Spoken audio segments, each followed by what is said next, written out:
So we are somewhere different. As you can see, I'm sure you can hear the beautiful water in the background.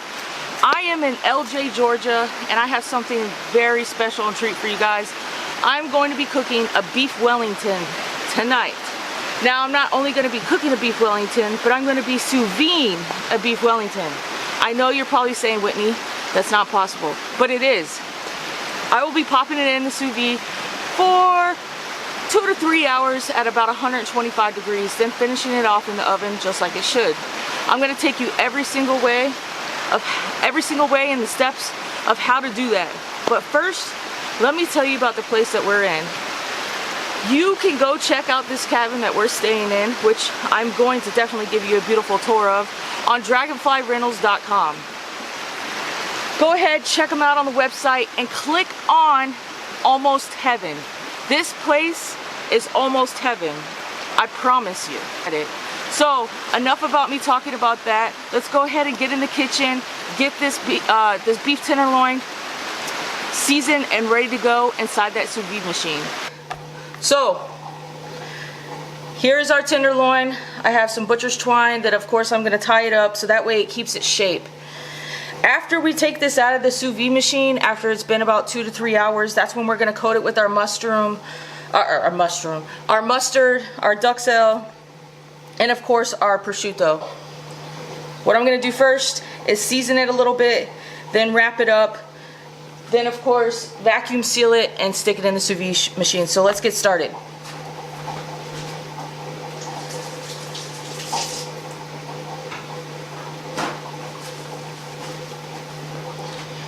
So what I really want to hit it first with is salt.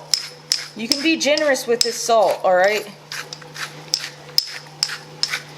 So we've got our salt on there, a little bit of cracked black pepper. And then I'm simply going to take some of this Rufus Teague steak rub. I usually use Cosmos, but I've decided to switch it up a little bit. Sprinkle that on there. Smear it around. Make sure you get inside where I separated the cannon. Turn it.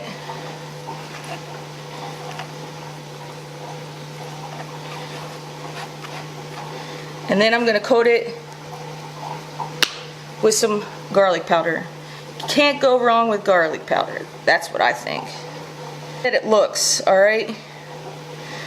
You stick it in the sous vide machine, it's going to come out, it's all going to be flat, it's going to look terrible, and that's the last thing we want, trust me.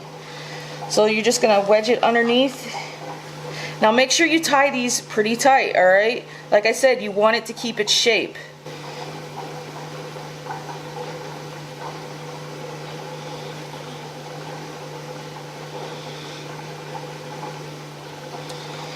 So since we are doing it in the sous vide machine first, you're going to take it out and then brown it, pat it dry, and then brown it that way, alright? I'm now going to vacuum seal it real quick. We'll be right back.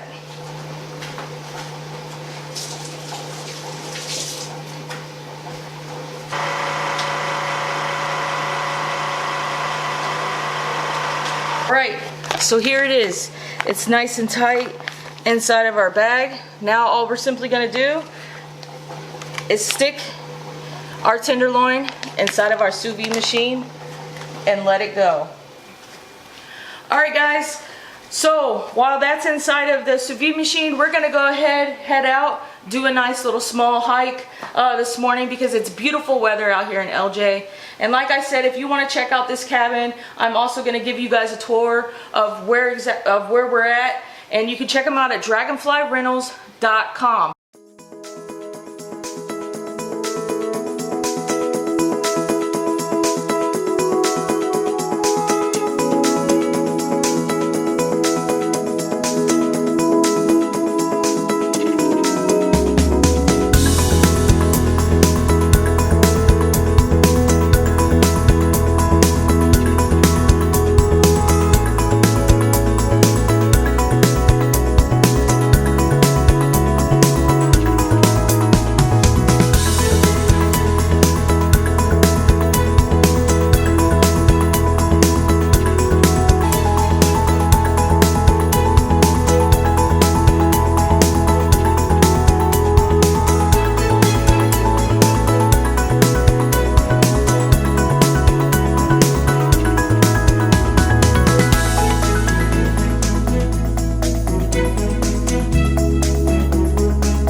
Okay guys, so we are back from our hike and we are going to finish up this beef Wellington. So the next step is you're going to take your shallots and your mushroom and you're going to fine dice these. Now you can put them in a food processor, which could make it go a lot faster, which I'm going to see if this cabin has one, and if so, then we'll get on with it. So let's go ahead and start doing that, and then I'll show you guys the next step. Okay guys, so now that you see that the shallots are nicely finely minced, you're going to throw those in your pan of butter to saute those first, alright?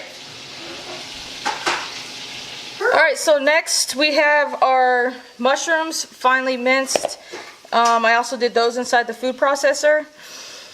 Now, you're going to need a lot more than what you think, because once these start cooking, they're going to start to render down and you're going to be left with almost nothing.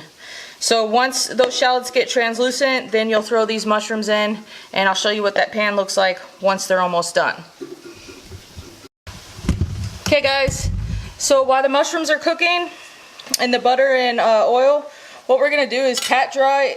As you can see, this is our beef tenderloin that I just took out of the sous vide, and I cut the butcher twine off of it.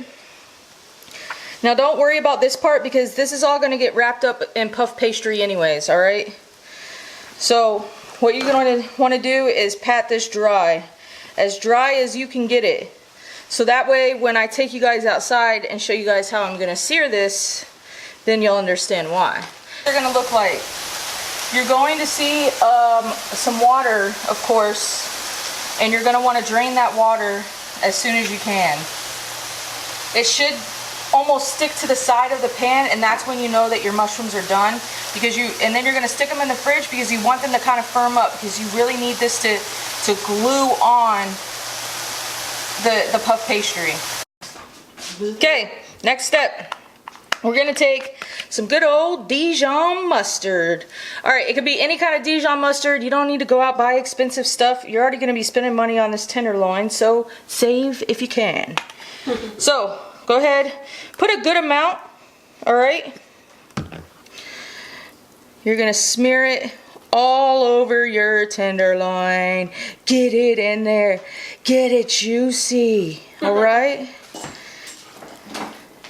Now, a little side note. The reason why I cooked this at 126 and not 130, or 125 in the sous vide and not 130, is because it's going to cook in the oven. Because once we wrap this in puff pastry, it's going to cook, trust me. So you don't want to get this too well done, alright? So we have now got our Dijon mustard nice and smeared on there, and I'm going to show you guys something cool on how you can get a good sear. Okay guys, so I'm going to show you one simple way to get a nice sear on your meat. Open up the propane and light her up.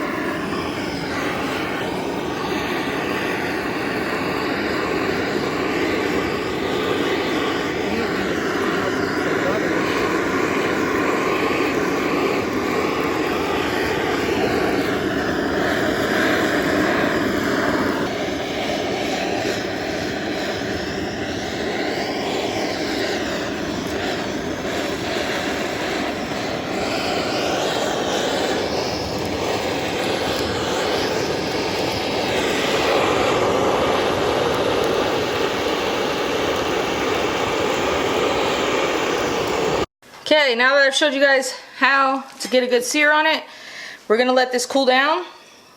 Then we're going to put some puff pastry down, then some prosciutto, and then our mushroom. So, puff pastry out, and I have rolled it out. You're now going to take your prosciutto and lay it across. I got this from a local butcher here in LJ. Actually, let me see this first. You might want to do that first, okay?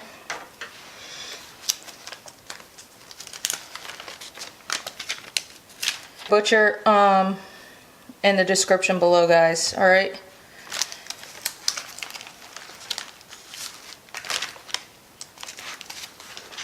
I'll wait for the mushroom to get a little bit more firmer inside the fridge, and then I'll show you guys what we have left to do. So I am starting to put the mushroom layer down. Nice thin layer. Try to get corner to corner, side to side.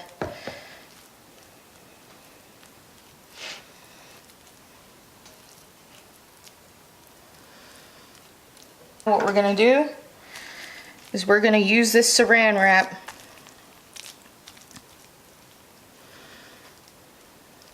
to help us.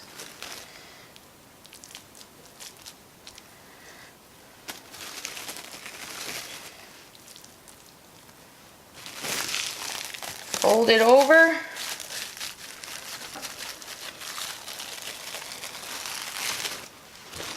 Then you're going to take this side and fold it over. Just take a little knife.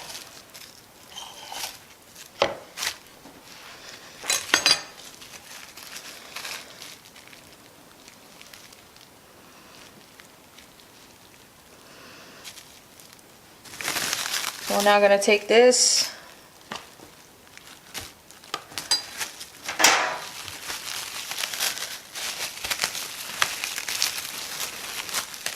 fold this as tight as we can.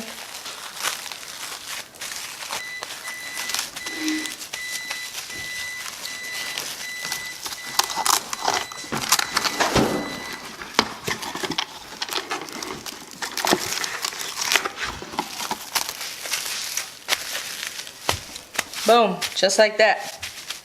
Alright, now time to pop it in the fridge and literally let it sit in there for a little while to firm up. Hey guys, I'm back. So I have some egg wash, and what I'm going to do is I'm going to put this egg wash on top. Make sure you use quite a bit so that way you can get it shiny and nice and brown, okay? Don't be shy is what I'm trying to say. Don't be shy.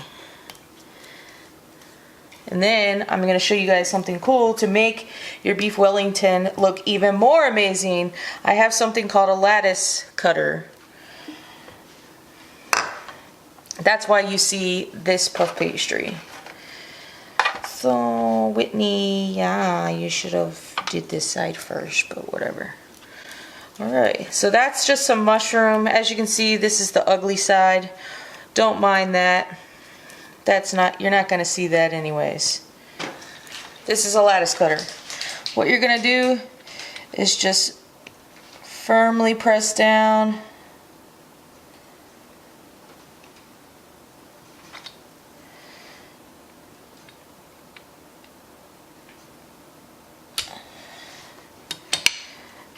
And then you can start opening these. Okay, so there's our lattice on top of our beef Wellington. Now with that lattice cutter, you have to kind of be patient. I actually had to open up the other thing of puff pastry because I was not patient, and you kind of have to use a knife to open up those those oval shapes, all right? And you got to kind of do it fast so that way your dough doesn't get too soft, because then it becomes mush and then it's just a disaster. But of egg wash on, and we are about to hit the oven at 425. Now remember, our beef Wellington was already cooked to 126. We do not want to overcook our beef Wellington. That would be terrible. So I've cranked it up to 425 due to the fact that I really just need the puff pastry to brown up and look beautiful, and cook that all the way through. Hey guys, so here it is. The beef Wellington turned out beautiful. So all we got left to do is to cut inside of it. Okay guys, as you guys can see, perfect medium rare. Let's just eat it. I mean, look, that's what you want right there. Woo-wee! Alright, wifey and I are about to eat. Wish you guys were here to taste it, but you're not. So, see you next time.